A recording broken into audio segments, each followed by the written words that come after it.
Good morning, Giles. Great. Good morning, Daniel. Thanks for making time. Wonderful to have this opportunity to speak with you. So what I usually do to start with in this series called Voices of the Regeneration is to invite my conversation guest to tell a little bit about how they found their calling, like the real sort of what the Sufis say, what's written on the back of your heart. Like, what journey took you to where you are now and where you have clarity around what you want to share with the world? Well, it's interesting how one gains some form of perspective when one looks back. And of course, I'm still in this process, sort of midway through, as it were. When I look back, I see that there was always this sort of deep sense of connection with nature. And I have my parents to thank in part for that, just this sort of religious going for walks on Sundays into nature and so forth, and watching nature programs, David Attenborough mainly, as a child.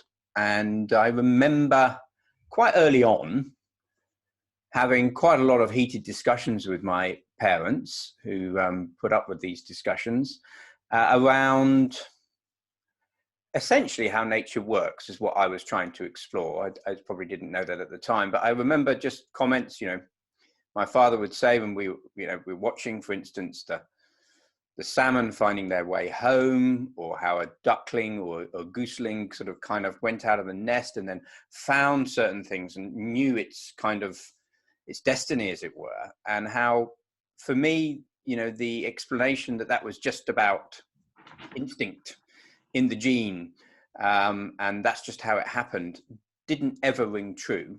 So I remember those discussions quite early on, 7, 8 years old. And I did have quite a profound experience around that time, an out-of-body experience, which was in nature. So which lasted for about an hour. Hear a bit more about that. What happened? Well, essentially, we went for a walk in the woods, and I actually hung onto the tree right near the car park. My parents went off for the walk, and they thought I was just playing like I always did, and was just hiding and sort of tracking them or whatever. But it took them until they came back, the whole hour and a half of the walk, and I was still hanging on the tree near the car. And I will never forget to this day my mother walking towards me, my mum and dad thinking I was playing at the time, like I always did. And as she got closer to me, kind of this look of worry. I remember she was walking towards me because I was in another world. I had gone into another world, essentially. I mean, I call it another world. I was in the unconscious for that hour. And actually didn't seem like an hour. I mean, it felt like a kind of sub-second, and yet it also felt like 5 light years sort of thing. And in that time, I suppose I was merged with nature. I've never really tried to describe it. I've never actually really talked about it. But that was quite informing, I felt, in the fact that I just felt there was, and I say felt, I didn't ever logically try and understand it. I felt that there was just this so much more to life than we were trying to explain in even nature programs. It was then much later, really, to the age of about 14, 15, that I had a kind of provocation, which came in the form of a maths teacher, actually. A vegan maths teacher. We didn't know he was a vegan or anything, and he showed us some videos of animals being tested on in laboratories, live, animals being skinned alive in abattoirs, all sorts of things that I found really distressing and really kind of upset me and sent me on a path. And I kind of made a promise to myself. I became a vegetarian in a school that didn't cater for vegetarians. By the time I left the school, we had started catering for vegetarians, which was nice. There was a little group of us. But this is in the 80s, and I just started opening Pandora's box and realizing, gosh, we're clear cutting the rainforests. We have child labor. We got and sort of getting to the root of realizing that the whole system was based on exploitation, and then having massive arguments with my parents about, well, hang on a minute, you know, how can I be part of this civilization when it's not civilized? And so I then became an activist, and in that process realized that I needed to not be blaming the system, but seeing how I could change the system from within. So I made a promise to go into business and see if I could try and help business. How was that journey? I mean, you've worked, you did a degree in business administration and then worked for KPMG, and I think you were global head of sustainability for Atos for a while as well. So I imagine that particularly with KPMG, who, well, the activist in me would say, support companies in being more efficient exploiters of the natural world and social capital. Must have been quite a challenge to be in that environment and have that background. Yeah. I always used to talk to myself about the fact that I was kind of like a secret agent. And I suppose that kept me going a bit.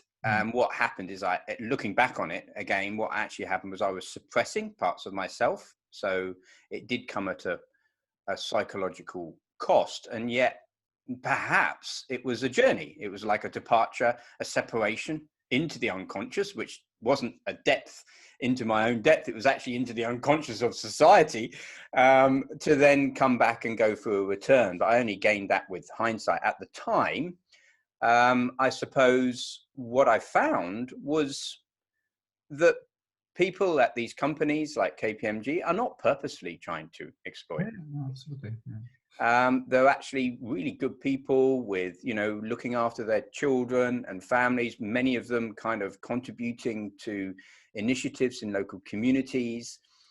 And yet there is this quite large blind spot about, well, yeah, but do you not see that the system is exploiting? I used to have these little blurts coming out from the unconscious every so often in meetings to sort of try and vocalize that, and realize actually I was not proficient enough. And so I kind of watched. I kind of watched and learned for about 10, 15 years. I went through this process and then had a rupture really around 2005, where I couldn't keep it undercover anymore. But is this when you were already at Atos or when you were still at KPMG? I was still at KPMG, or actually KPMG Consulting got sold to Atos Origin. And to be fair to Atos Origin, whilst it essentially is a mainstream corporate company that's interested in maximizing shareholder returns, let's not doubt that.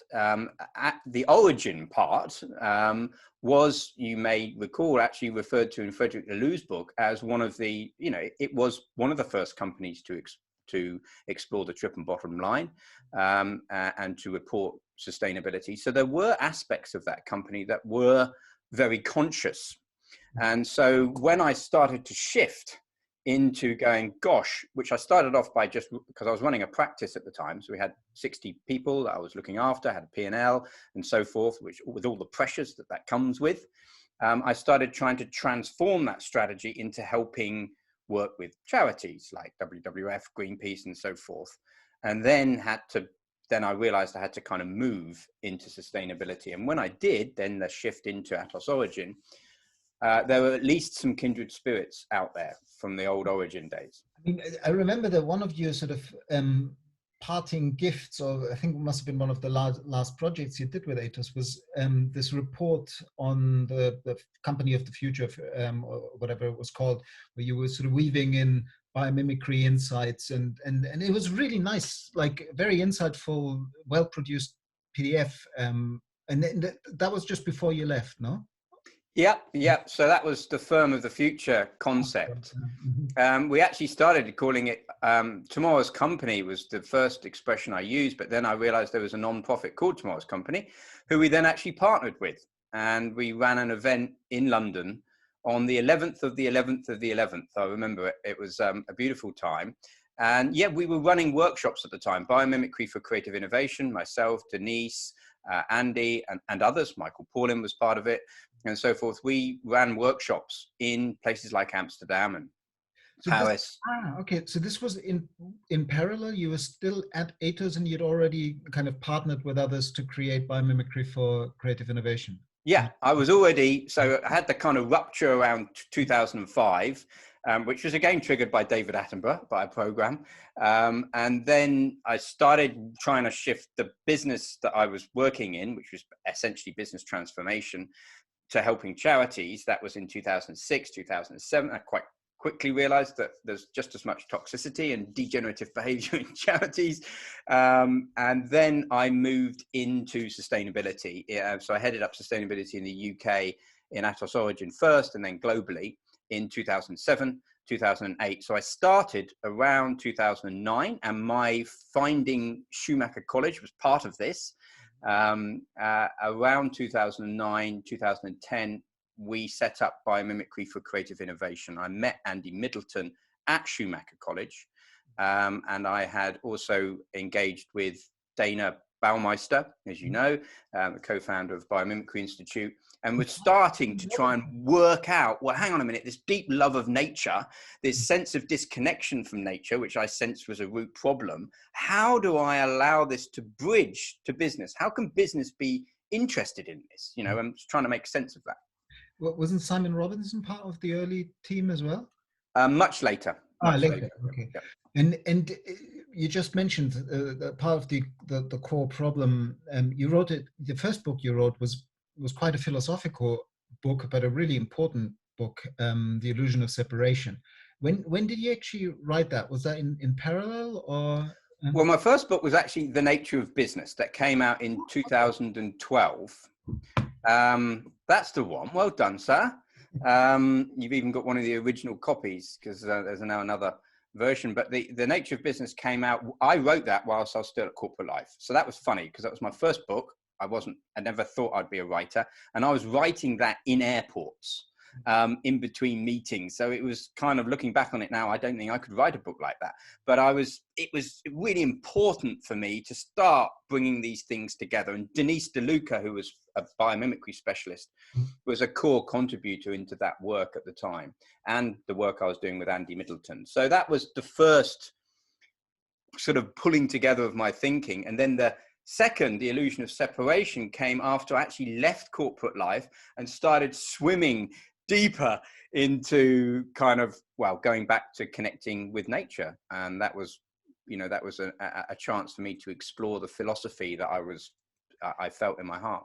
And in terms of, like, I just glanced over your bio on your website and saw that you trained in the Way of Counsel. And I also know that I've seen you on the Way of Nature UK group. Have you trained with John P. Milton, and who did you do your council work with? I actually did the council work with Mac, and I trained at the same time at Embercombe. I know Mac very well at Embercombe. We're good friends. I was a kind of ambassador of Embercombe for some years when we moved to Devon. That was about the same time I was writing The Illusion of Separation. And yes, I have also trained with John Milton. I've done a sacred passage up in Colorado, in Crestone.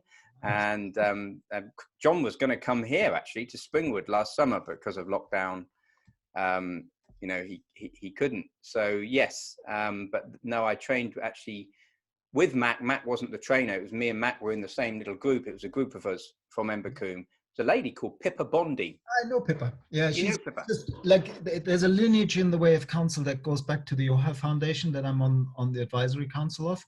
And it's really the work of Gigi Coyle and Jack Zimmerman, who wrote the book, The Way of Counsel, and have been in this for a very long time, for 40 years now. And Pippa is one of the first people in the UK that Gigi trained. And I had the chance of meeting John at Findhorn, and I find that combination of the Way of Counsel as a way of holding space and accessing collective intelligence and collective wisdom in a heart-centered way, and then the other piece of going out onto the land in kind of vision fast, vision quest mode, two fountains that I've been drinking from that basically my work wouldn't be the same and wouldn't have the depth as it has had I not done that. So it's fascinating that you also hold those or try to weave those lineages together. Very important, but I would say both of them are fun. It is funny. I think there's a lot of similarities in how we both work. Yeah, both of those I find, and they're also core not only to my own sort of ability to attune to nature's wisdom, they're also core to how I work, the practicalities. So, you know, I take leaders out into nature. It's a core part of what I do, and dialogue, generative dialogue, and deep listening around the fire. In solo, in the woods, and then coming back and then sharing it and so forth. That is such an important part of the process of learning to see ourselves. You know, we talk about the blind spots that there were in, say, KPMG or Atos, at any organization, quite frankly, Greenpeace, WWF, seeing those blind spots in ourselves as well, the inner, and then the system that we're operating in. It is, as you well know, you know, it's a core part of this regenerative process.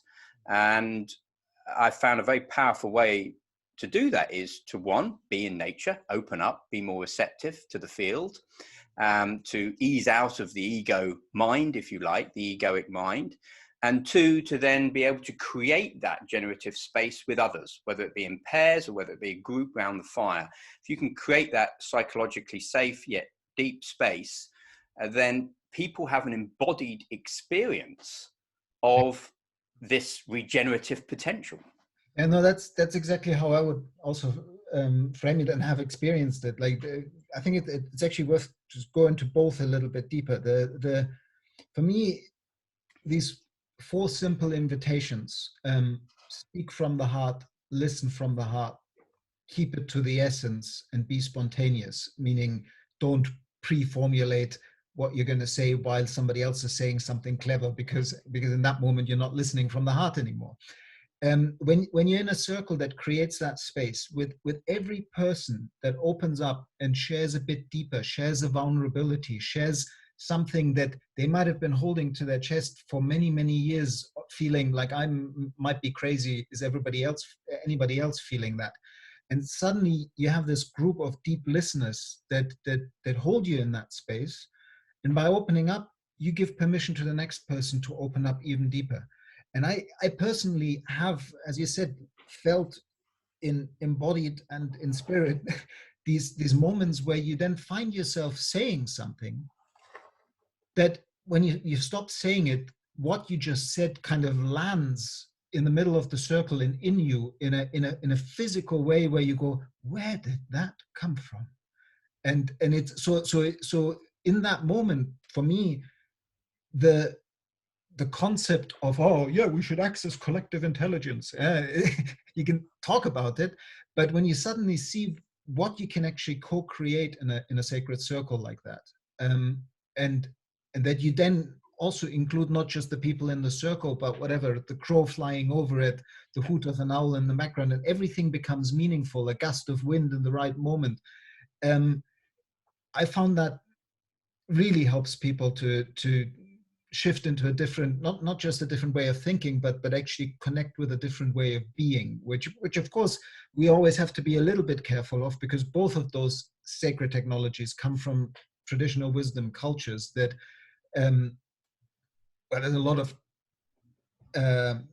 process around the question of, are we misappropriating those cultures? I personally don't feel that, because I know that the lineage I've trained with have been very conscious of asking for permission to take this world to a wider circle.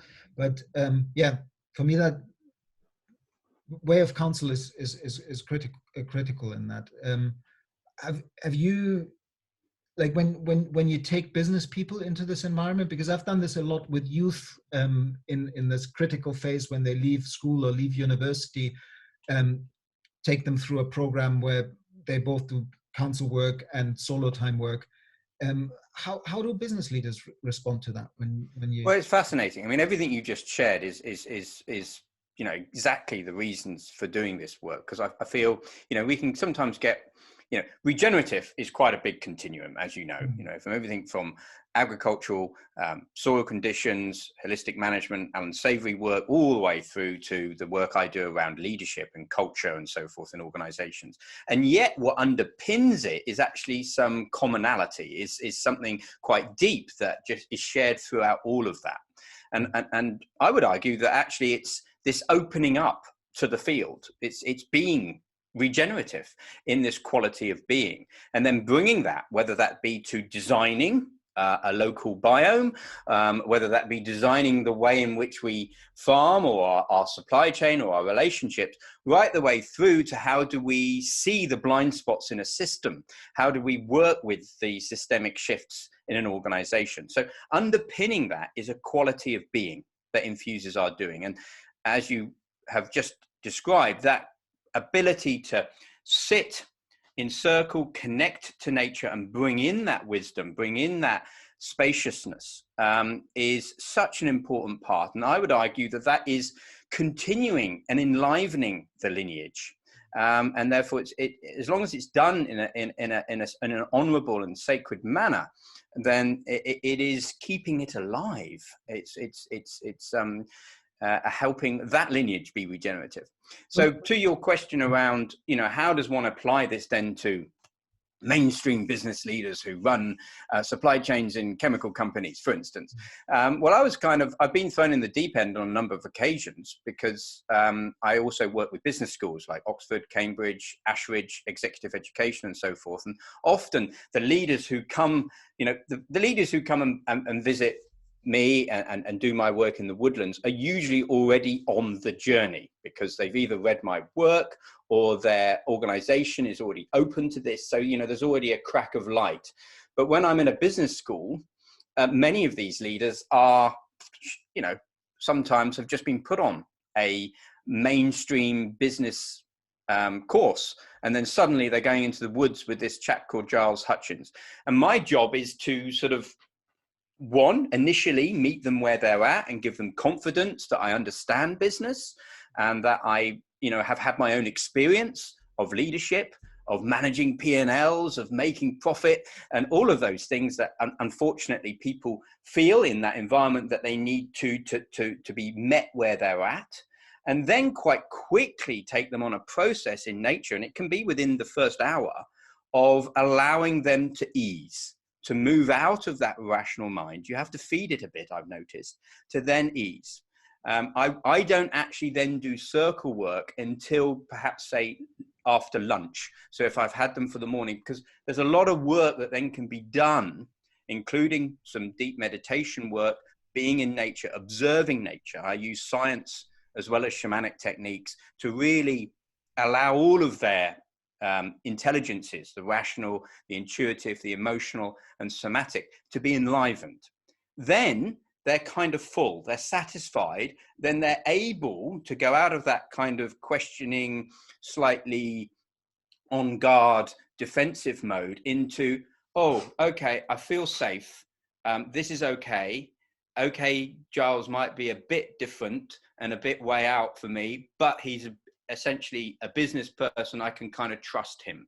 And that's part of the job, is to help people feel that they can trust you. The same as if you're working with youths or activists, is that they can trust you and they can feel that sense of empathy. Then I feel you can start doing that circle work. And the other lineage, the deep nature connection, solo time work, vision fast, vision quest type work. I've had this, like, again, I mentioned Gigi Coyle earlier with the Way of Counsel. Gigi is also associated with an organization in California called the School of Lost Borders that for 30 some years now have been doing wonderful vision fasts out in the Inyo Mountains, mainly in near Big Pine, California. And that's where I did my first full vision quest or vision fast. And these processes are quite, I mean, they need a serious commitment. They're normally sort of 4 days of preparation. Then you're out on the land for 4 days and 3 nights, and then you come back together and then you process what happened collectively. not everybody has the time to take and is maybe willing to take that step of literally being out alone with just a sleeping bag, not even a tent or anything, not eating. In this case, you're allowed to drink. With some traditions, you're not even allowed to drink during the fast. But and I know that John, who we mentioned earlier, John P. Milton, with his Way of Nature fellowship, goes even far beyond that. Like as he takes people into deeper and deeper levels of this, he takes people on these 30-day cave retreats and just like serious deep practice. But what I am with this work that I did in the kind of, well, when was it? 2007, 8, and 9, with youth in this space.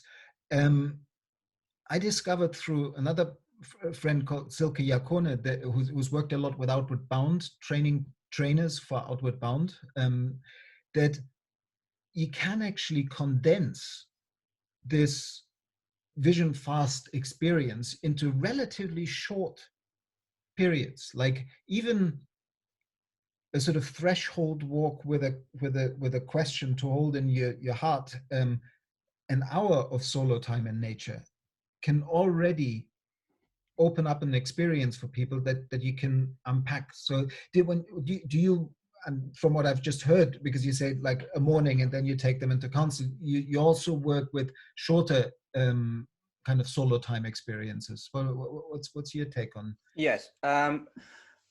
Again, it's back to sort of meeting people where they're at to help open the initial door, and then hopefully a process starts unfolding. And I usually think it's if people are ready for it, that process does start unfolding. It's there, it's waiting, and these times are actually encouraging. There's more coming through, and so one does need to try and help people open the door. And I work with busy business leaders, and so you're right that the idea of going off and fasting somewhere for 10 days is just ludicrous for many of them.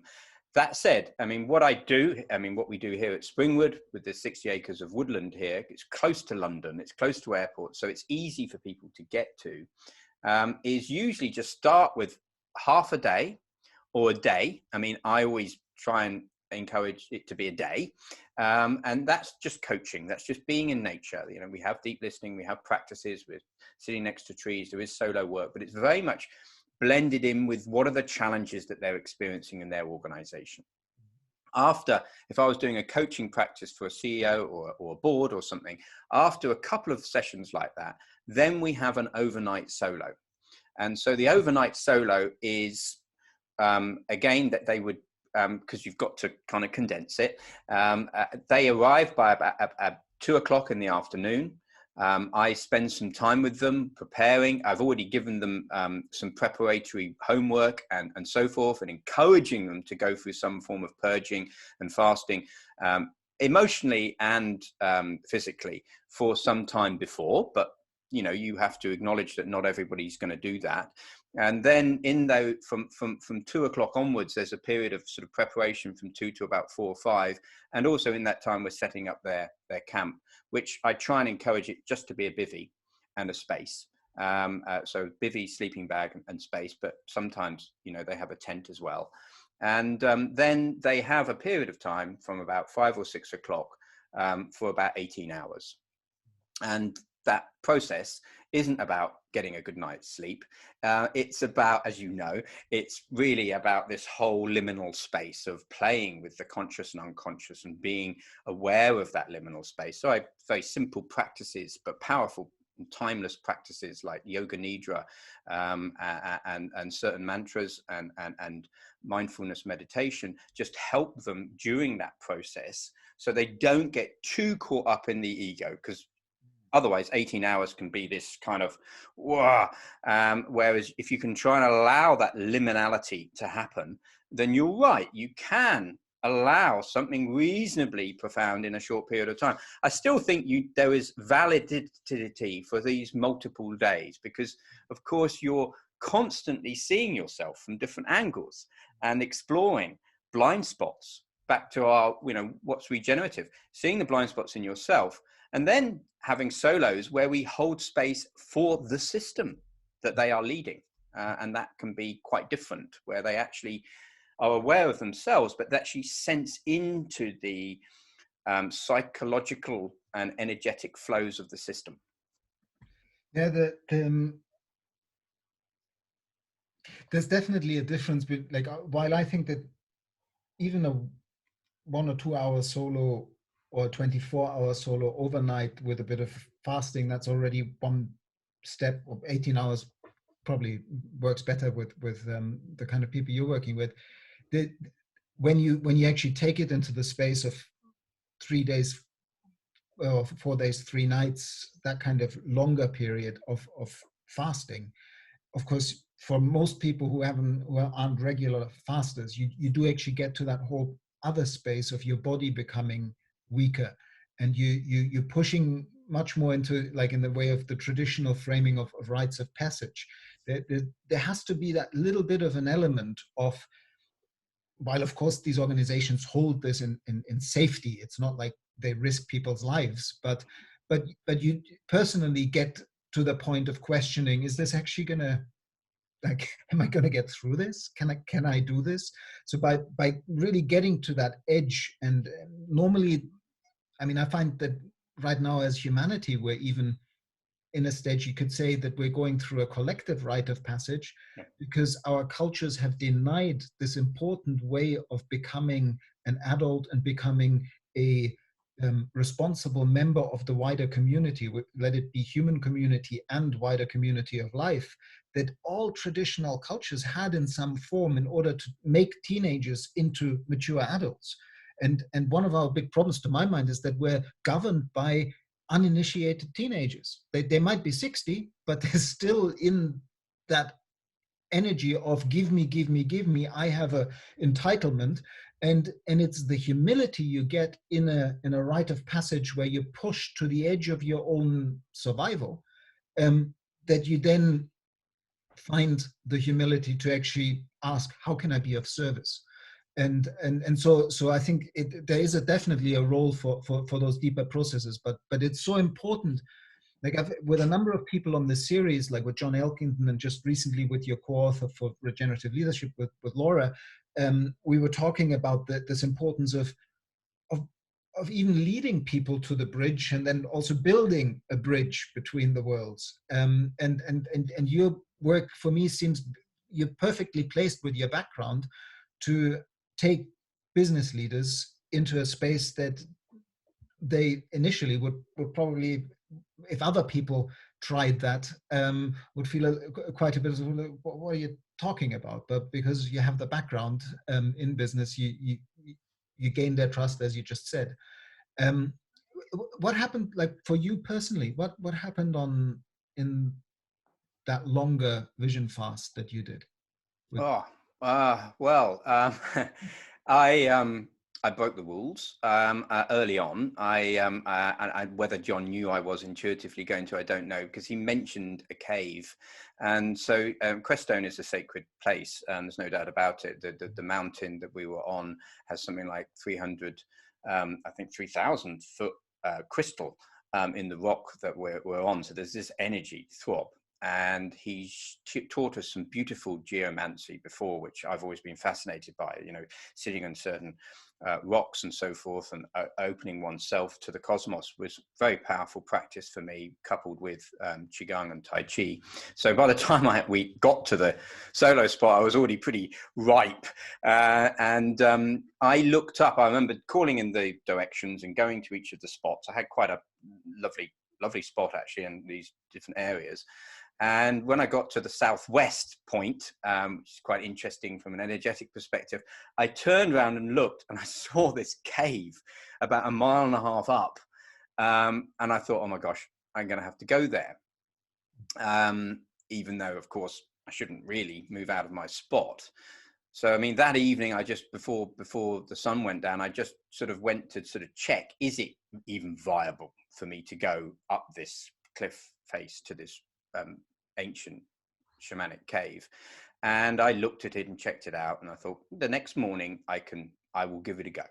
And I could just tell in my heart it was just something I wasn't going to be able to just not do. And so the next day I in my own time, because of course this is the beautiful thing, you know, there was no rush to get there. It wasn't like it was a project I had to try and achieve.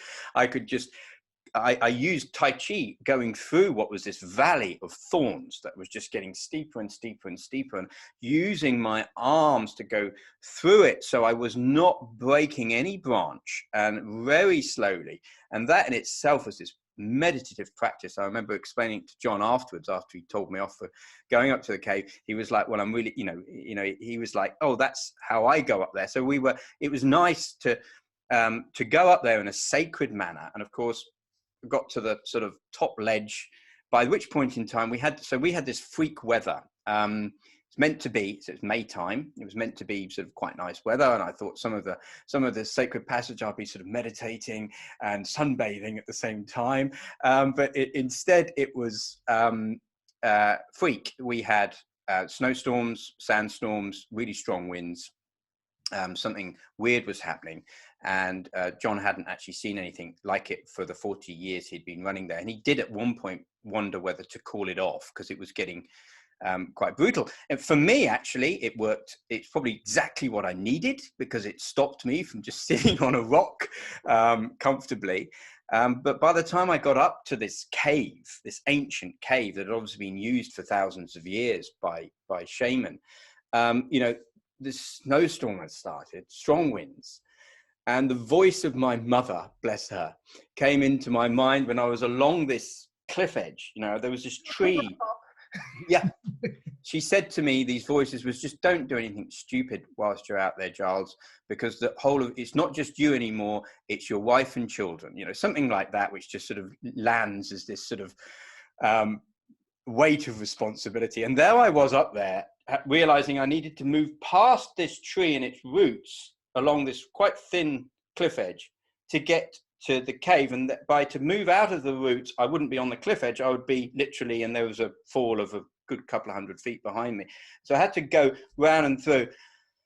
And I thought, well, I'm not going to go back now, because I'm literally close to the cave entrance. And yet then when my father's voice, which is one of his old expressions, was ever a slip between cup and lip, which is this idea of, you know, just as you're drinking, just that last bit is when the problem can occur. So I was kind of a bit weighed down with my mother and father at this point, but I stayed clear. I stayed true and got into the cave, sat there, by which point in time it was freezing. Put my head up on the top of the cave, because of course it wasn't quite what I imagined. It was dripping. There's bat poo everywhere. It's pretty full on. And I put my head up in the top of this area, and it's cold. You know, I'm starting to shiver, but I'm like, okay, just keeping my heart, stay connected. And these faces of these, probably what were shaman, appeared to me in the rocks. And I'm like, I'm being watched. And they weren't sort of like loving, friendly faces. They were like, so I lay there for probably 20 minutes, half an hour, which was, you know, I did go into the unconscious for a period of time, but I was cold, quite frankly. I was shivering. So I then got up and went out the way I came, which, as you know, going back is not necessarily easier than coming forward. And on my way back down, I realized there was this vortex in front of the cave. I mean, I say in front of the cave, a good couple of 100 feet in front of it, in this sort of area that was leading up to it, what I call this dragon path. And one end of the vortex was, so I could now feel this energy. I was quite open to the whole energy. I mean, and, you know, weird things were happening to me. I had this hummingbird following me all the time. And there were vultures above me, there were eagles above me. So it was quite an interesting play of nature around me. And there was butterflies everywhere. I had this, one side of the cave, of this vortex, was this big propolis beehive with a spiral in the rock. And bees are a sacred creature for me. It's very close to my own philosophy of life. And so I noticed on the opposite side of this vortex was this array of amethyst, bits of gold, probably, or fool's gold, and crystals. So it was this quite powerful, energetic spot.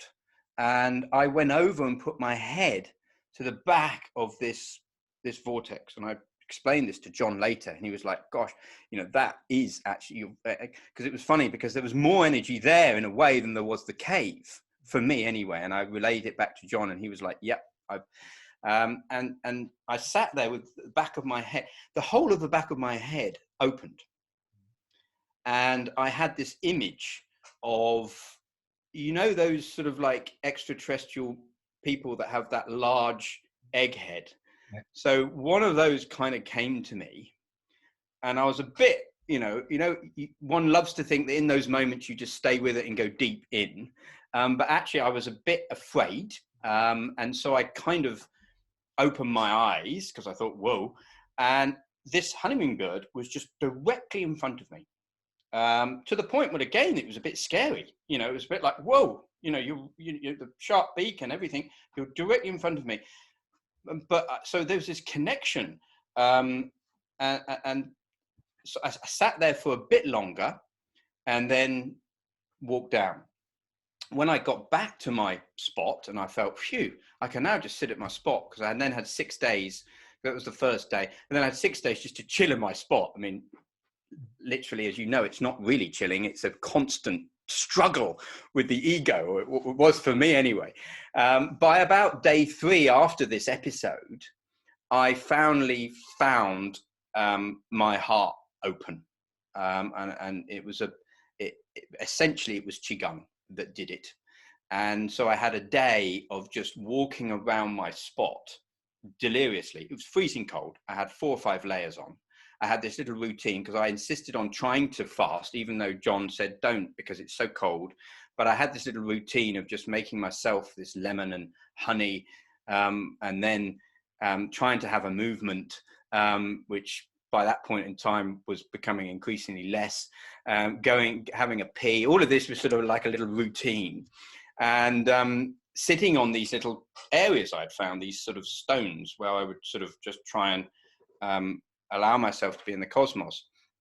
And it was on that day where actually I felt this experience, which was very similar to a couple of out-of-body experiences I had previously in my life, where I was just finally, you know, you think, oh God, phew, you know, you're in, as it were, and everything is love, I think is the way I would best describe it. Bizarrely, though, because previously when I've had these experiences, everything's been very radiant and iridescent and alive. In this particular case, it was black and whitey kind of thing. I mean, it wasn't black and white, but it was kind of like a moonscapey kind of experience. And the only way I can try and explain that, I suppose, is that there was so much light coming in that it actually felt black and whitey, if that makes any sense. I thought, well, here I am. I'm going to be in this delirious state for the next few days. By nightfall, go into my tent, thinking, here I am. You've got this little routine, as you know by now, going into the tent, and even that, you know. 3 hours into being asleep, I'm back into the ego. So it was the day after that, which was probably the biggest struggle for me, because I had had this experience that had lasted for a few hours, which I thought was going to last perhaps for the rest of my life, I suppose. I was hoping. And literally 3 hours of sleep, and it seemed even worse, actually. You know, I then, through that day, had to, because I could have easily just kind of given up or just been in the ego, you know, and I constantly practiced Qigong to constantly just go through it. And in a way, what that showed me, that the departure, separation, and return again, the losing it and then coming back, which I believe is part of our macro vision quest we're going through, this remembering process, was that I could, through discipline, through practice, I could go through that ego, because I just towards the end of the evening started having that experience again. And I was like, oh, okay, so I do have this capacity. Now, I'd like to then say that every day since then, I've been practicing and allowing my heart to open, Daniel, but I would be fibbing. Wonderful. No, thanks for sharing that. You reminded me with what you said, the remembering, something that I wanted to mention earlier, with this sort of, how do we bring these sacred technologies respectfully to a wider group of people as bridge builders. Bridge builders in the sense, like both of us might reach people that wouldn't necessarily seek out a Native American elder to train them in the traditional ways. And I feel more and more that this remembering, or I also like Gary Snyder's bioregional term, re-inhabitation, like really coming back home, is both a personal coming home to the body and coming home to place, to the point that we then hopefully become expressions of place again, which I think would be a regenerative way of living, of truly expressing our unique essence and gift in service to place. And of course, place is fractal. The place we're in, the community we're in, the bioregion we're in, and by doing that in a healing way, we're serving also the planet and possibly beyond. So yeah, the third word, remembering re-inhabitation, and I think it's also a re-indigenization, to remember that we actually are all of this earth, that the land does not belong to us, we belong to the land. And in that place, I find that argument that is now coming up a lot, where there's sort of heavy critique on the regenerative movement from some people, is a little bit still the story of separation.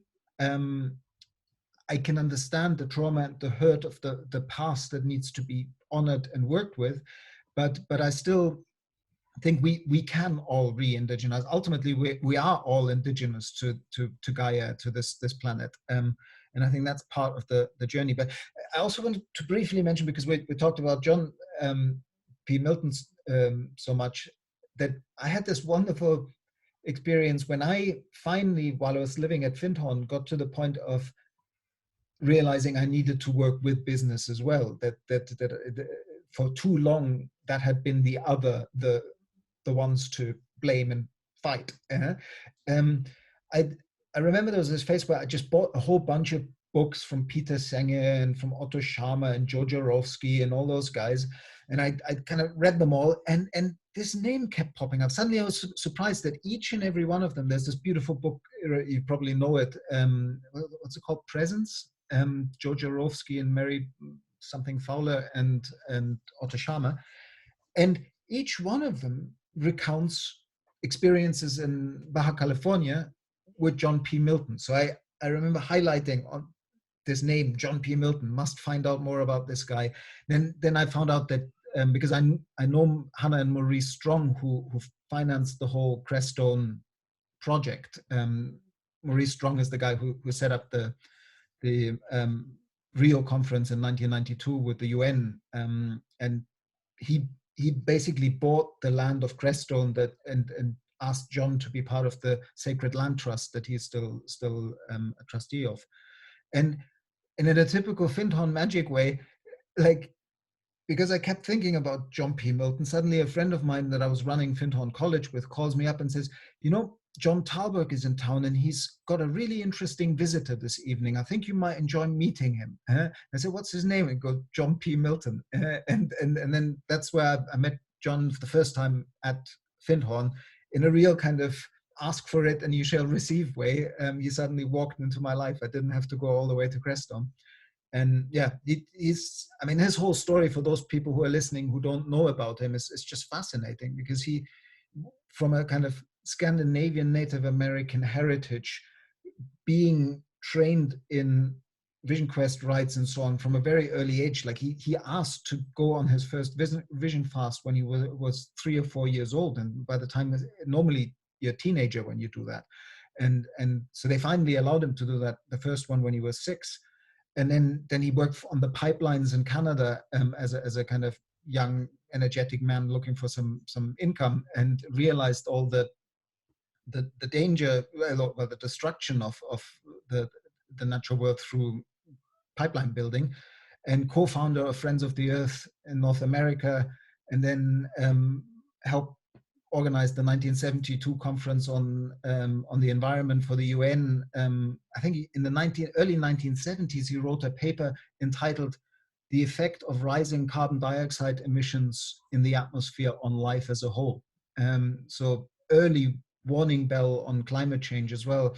And then with all this work that he did in Mustang, setting up national parks, training in Qigong, and weaving this environmental science, Qigong, and ancient lineage, vision fast, rites of passage, shamanic work, having worked with shamans all around the world. He's a real elder, and I must try to reconnect with him and get him on this, to have a conversation with him about this. But I also wanted to, because we mentioned it briefly earlier, two more books that like you're very prolific. There's Future Fit, and you're head of the Future Fit, what's it called? Future Fit Leadership Academy. So maybe mention a bit of that, and then, but briefly, so we can also get to the more recent book that you wrote with Laura. So tell me a bit more, because there's a whole framework of Future Fit. Yes. Are you still working with the academy, or is it more regenerative leadership and Springwood that you're now focused on? Well, I mean, Future Fit came, so I'd written The Illusion, so I did, as you know, Nature of Business, left corporate life, then The Illusion of Separation in Devon, teaching at places like Eden Project and Exeter One Planet MBA and the occasional course at Schumacher. And then I sort of, funnily enough, I mean, again, another little synchronicity, I'd read Presence a few years before that, but it was then rereading kind of, because I'd gone through a period of kind of a bit like, I just don't want to have anything to do with business anymore. And then it was actually when Frederick Laloux's book came out with Otto Scharmer's second book around the ecosystemic thinking, those two books, I was like, well, these guys are on it. You know, this is it. This is great. And it's been spoken to. This is exactly, so that encouraged me to write Future Fit, because I was like, okay, there is a time, something is emerging here. So in a way, Future Fit brought me back in, out of the deep philosophical space of The Illusion of Separation, back into, okay, let me realign with my, you know, how do we bring in that wisdom of nature and apply that to organizational and leadership development. So that was quite an important turning back, if you like. I'd gone off again into the woods, and then I was coming back into business. And that was a re-entry for me. That was in 2016. And I then gathered groups of different like-minded people to form the Future Fit Leadership Academy. It was actually a few years later, after the book, a lovely lady coach said to me, we had ran some immersions together. She said, you know what, you should try and gather some of these people, these like-minded kindred spirits. Just gather them. No one else is going to do it. Just why don't you just have a go and do that and gather a community, so there's a place where people can feel that there's that deeper connection around leadership development. And I've had the real pleasure of working with people like Peter Hawkins, you know, who's obviously a world leader around systemic coaching.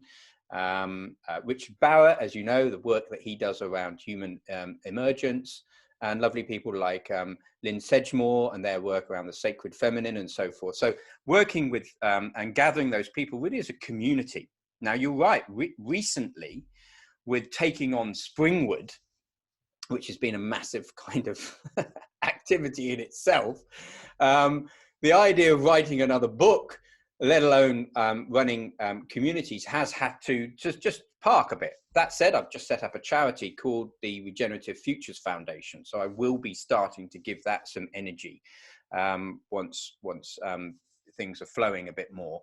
But for now, really, yes, my focus is regenerative leadership, latest book with Laura Storm, and the work I do here. And of course, the two are very synergistic, taking people out into nature, helping them connect with nature's wisdom whilst exploring regenerative leadership. And also Laura and I do stuff on Zoom online for organizations around regenerative leadership. So how did you meet with Laura, and how was the process of, because co-authoring is a whole nother kettle of fish, so to speak, than writing a book. Writing a book can be quite a sort of hermit deep dive, but co-authoring is a dance. Yeah, well, how I met Laura was an interesting story of just the universe. I mean, someone actually bumped into the back of my car once. I was coaching some founders of a B Corp at the time, Pucker Herbs, and a lovely company when they were independent, and I was helping them through a process of transformation. And I was at a junction, and someone bumped into the back of me, and it was quite a big bump. So we pulled over and we chatted, and I thought, well, there's a funny connection here. And I let him off the bump. I just thought it's not point in going through, because the insurance company were telling me that my car was a write-off, and I was just like, well, no, it's not, is it?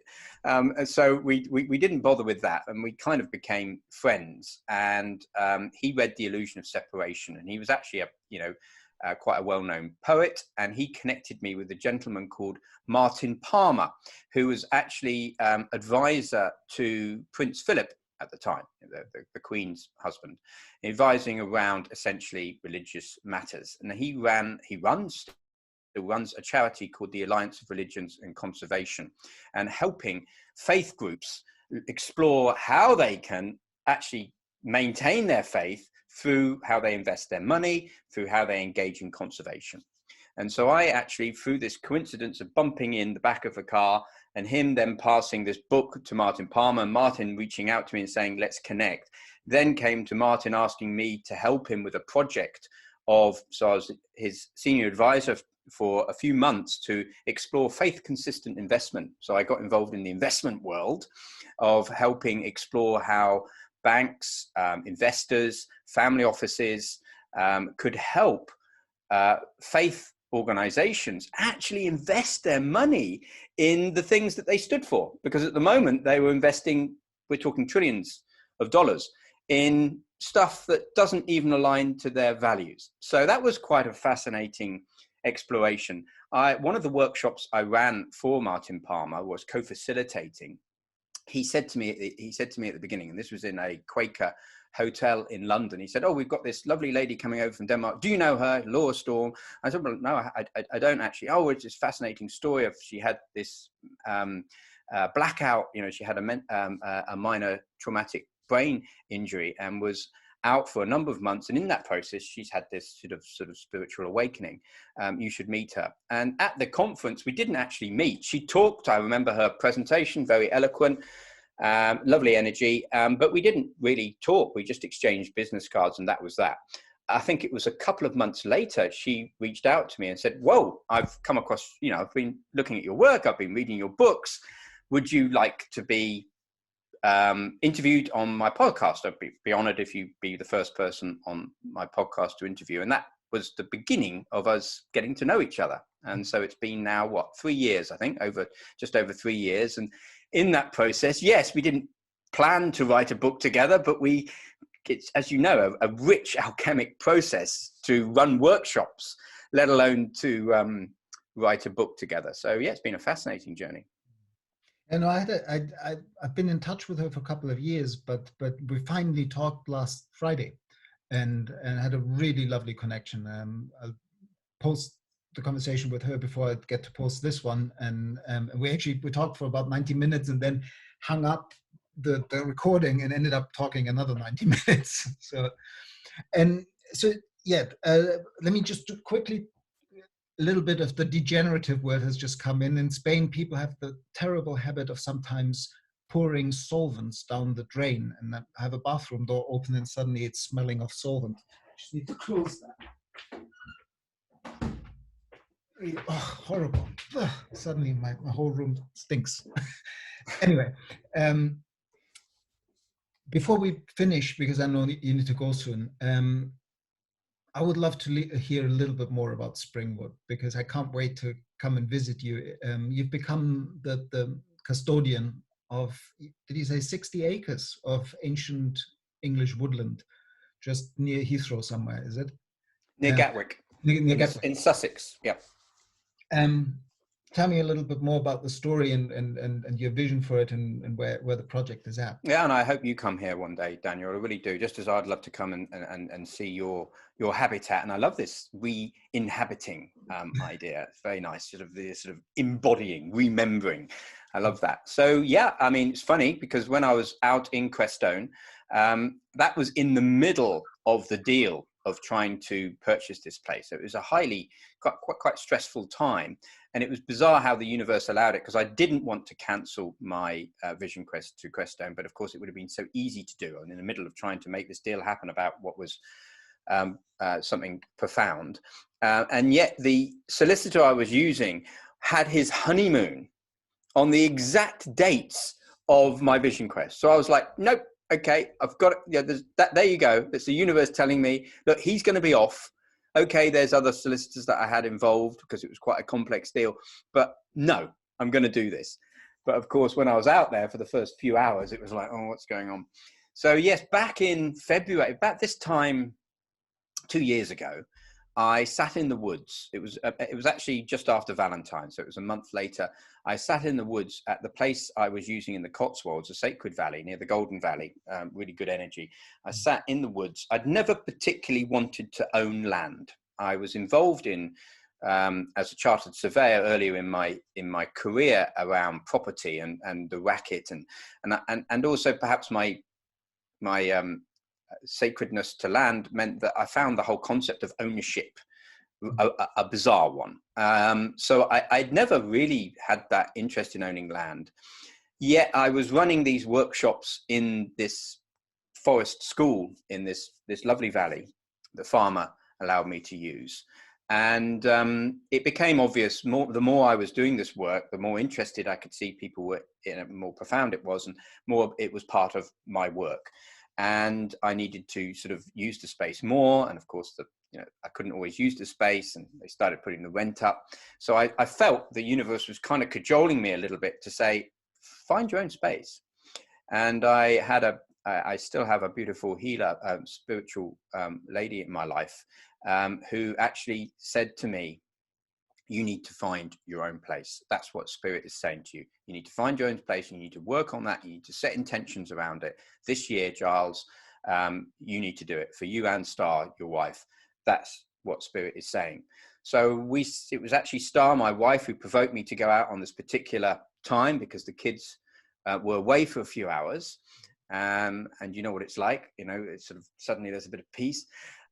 So I went into the woods with a big crystal and sat next to one of my favorite oak trees and set an intention and created a space and created an intention and called in my guides and so forth. And that evening, an email dropped in about Springwood. It was that kind of quick. I wasn't expecting it. I was expecting, it would to take a few months, because I set this intention just to say, if there's any ancient woodland out there that wants to do the work I do and helping leaders connect with nature's wisdom, I'm open, I'm ready, I'm here to serve. And this email came in about 60 acres in Sussex. I wasn't intending on moving to Sussex. I looked on the map and it was near these big conurbations. I was like, oh my God. I thought I was kind of, probably going to get 3 or 4 acres in Wales somewhere or something like that. And I was like, well, how is this going to work? And is this even for me? So I just thought it was me maybe helping someone do it. So I went on a journey just to help. And then it quite quickly revealed itself that this was the right path. And I checked in with some people I know who are more connected to the spiritual plane perhaps than I am readily anyway. And they said, yep, the coordinates are right. And so I went for it, just sort of with all my energy. And I went from kind of trying to run a business and finish. I was still writing the book with Laura, so we're still trying to finish that off, to suddenly thinking, gosh, I have to raise money to purchase this land. And as I say, in the midst of that process, I went off to Colorado to see John, and was up in that shamanic cave that I've just been sharing about. So when I came back, the first call I had, and this was my first transatlantic flight, by the way, or I think it's my second transatlantic flight, because the first was actually to see Peter Senge with Laura Storm the year before on a silent retreat with Peter and others, David Cooper Ryder and so forth. But this was my second transatlantic flight since corporate life. And before that, I was probably doing them once every 2 weeks. So I'd become completely overdone with global travel, and it was almost never again. And the whole transatlantic flight just creates a whole reaction in me. So I come back from that, having this beautiful experience, having this not very beautiful experience on the transatlantic flight, and then being at home. And the first call to my solicitor was, "We've got a problem." And I was just like, And then there was all these problems about, and if I hadn't had the wherewithal to deal with it, I think the whole project wouldn't have happened. Because I've realized now, some solicitors just seem to have a habit of creating problems, which could then sort of rupture the whole process. So it felt like I was constantly being tested to ensure the energy had to keep on flowing through to make this happen. When we got it over the line, really the hard work started, because I thought that was the hard work and I could relax, but actually moving in here, turning this into a place that could then be accessible for leaders to do the work. It's an ongoing journey and I love it. It's hard work. I'm not able to attend to another book for a while because this is absorbing my energy. But to your point about re-inhabiting, what it's deeply teaching me, because there's a deep ancient ancestral wisdom here and energy, is that just to open, to listen more. And I need to sleep under the stars more. I need to go out and do the work more, because it's so easy for me to get caught up in, well, essentially, doing the work that also generates the income. So there's this healthy tension between going out, sleeping on the land, switching off, and being busy so I can keep the ship afloat. I'm fortunate that the work I'm doing largely helps keep me connected. For instance, on Monday, as senior leader, we will be engaging in a deep connection to nature together. So in that process, I'm present. So at least there's that going on. But yes, you should come to Springwood. It's a special place. It's close to conurbations, so it's not wild. It's not in the Highlands of Scotland or Colorado, and yet in a way that kind of creates a liminal space, because people haven't had to go far. They're here, and yet of course it's deep and strong enough from an energy perspective to open up to the immense wisdom of life. It's a wonderful thing when you find, like, I mean, I've just gone through a similar journey with a lot smaller properties, just an acre, but to arrive at a piece of land after 20 years wishing that I would have a piece of land that I could kind of get my whole permaculture and regeneration of soil skills honed and tested in, to actually finally have arrived. I was talking to this woman called Luby McNamara, who is a permaculture teacher, has written some interesting books on social permaculture, and recently on the culture of emergence a couple of weeks ago. And I asked her, because she a few years ago found her place and kind of started the re-inhabitation process. And she gave this really lovely image. She said, well, before that, I was comfortable in myself and I was happy where I was. It was a bit like a pot plant, a kind of nice pot-bellied pot plant, happy in my pot. But ever since I found this place and I got planted into the ground, I feel my roots growing deeper and wider rapidly. And I think that's a wonderful image, because even 6 weeks into the journey, in my case, I feel exactly that sense of, wow, what happens when you arrive? We're re-indigenizing ourselves, aren't we? To your point earlier, we're re-inhabiting, and that it just feels like, gosh, this is the rest of my life journey. I don't need to rush this. In fact, I can't rush it. It takes time. It's just happening. I do perhaps need to be more disciplined, and maybe, I don't know how you're finding this, with ensuring I am connecting to the land, because of course it's here, but it's still easy to, especially these days with lockdown, to be responding to requests of being on Zoom all the time. Terrible people that just keep asking for Zoom calls. No, but I think that's a continuous journey. Like I sometimes have these impulses where I just want to go from one extreme to the other. This tendency that human beings tend to have of overswinging the pendulum. If you've done something too much, you go to the other end. And right now I have this real impulse of just becoming a farmer and soil builder for a few years and plant trees with my daughter. And yeah, but of course there are other dimensions of life that also need to be taken care of. But just listening to your story, thanks for sharing so much. I'm in awe. Like there must be never a dull moment in Giles Hutchins' life, because if you in just 3 years co-author the book with Laura, you're co-parenting 2 children, you bought a piece of land and managed to move, because I mean it doesn't stop with buying something. Then you have to organize all those other things, set up a new charity.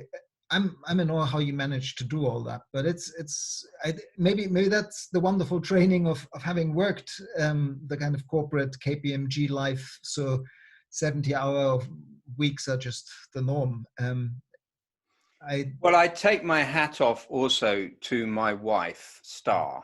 I would like to acknowledge the depth of her feminine energy that helps balance this, and the patience and the support. She's never flinched. I mean, we've been on a journey. I mean, when she met me, we were in corporate. We both lived in London. We've been to Devon, we've been to the Cotswolds, and now we're buying this. She didn't want to, she loved the Cotswolds, and yet she's been there. So that helps, as you know, Daniel. You know, it's a system, and of course, my 2 little daughters, they're all part of it too. So, you know, maybe some of the training as well of just having to deal with work is part of it. I actually feel for me now, the next stage is, I mean, I've got this vision of you growing your beard and having your hand in the soil whilst having your other hand. And I mean, the vision is one of a pen and a paper, but I think it represents in today's world, Zoom or whatever. And it's that inner and outer liminal space that perhaps we're both going to play with for the next couple of years. Yeah, no, I think it's more and more important to, in one way or another, practice what one preaches, and also to model a new way of living. And it wouldn't be congruent and in integrity to disregard the family, disregard the care of the places we now are custodians of, over the busy opportunities that are, because the regeneration is rising, the opportunities are getting harder and faster every day. And the practice of saying no and listening to say, what do I need to say yes to, despite the fact that I have no time left, and what do I definitely need to say no to so I can say yes to those things, is a deep practice of every day. Well, I know you need to go, and I have some weird alarm bell ringing in the background, so this is the sign. We wrap it up. Thank you so much, and we're definitely brothers on the path. So big love, Daniel.